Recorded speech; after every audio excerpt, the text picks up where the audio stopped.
د فراه ولایت د مدیریت په څانګه کې د مجاهدینو د روزنې په موخه د درسونو د پیل غونډه جوړه شوه.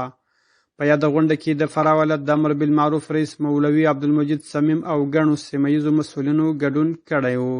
د غونډې په پیل کې سید یوسف سادات د مسلکي او تخنیکي زده کړو آمریت د ځانګړو زده کړو آمر خبرې وکړې. زیاته کړه چې په یاده پروسه کې د مجاهدینو لپاره ګڼې اسانتیاوې په نظر کې نیول شوي دي. مجاهدین مسؤلین دا په دې فکر کې سوه او په دې هڅه کې سوه چې باید دغه زموږ مجاهدین چې په تېرو 20 کالو کې سره علومو څخه چې دوی پاته وه او د هغه پاکړه او د مدیریت په څانګه کې د دوی زده کړه ډېره ضرور او لازمي وګڼل.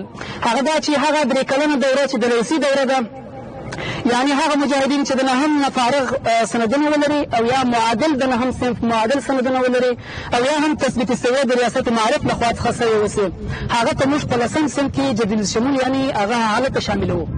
10 صنف 11 او 12 3 کاله دوره ده. باید دغه 3 کاله دوره مجاهدینو ته په 1.5 کال کې ترتیب سي.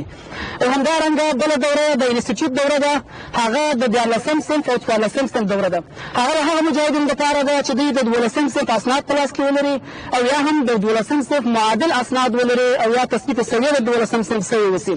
هغه هم موږ په 14 صنف کې نسو چې هغه هم 2 کلنۍ دوره ده، یعنی 4 سمستره ده. زموږ سره دا مجاهدین تدریس کوي او درس وایي.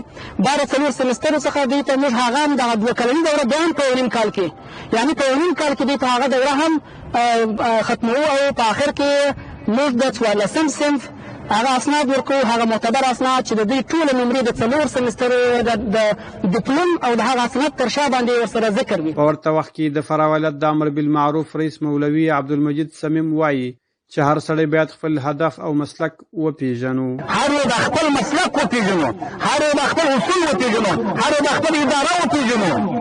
دا به مو کار ښه روان وي. علم چې هر وخت زده کړې هغه وخت کولی شي زده کړي.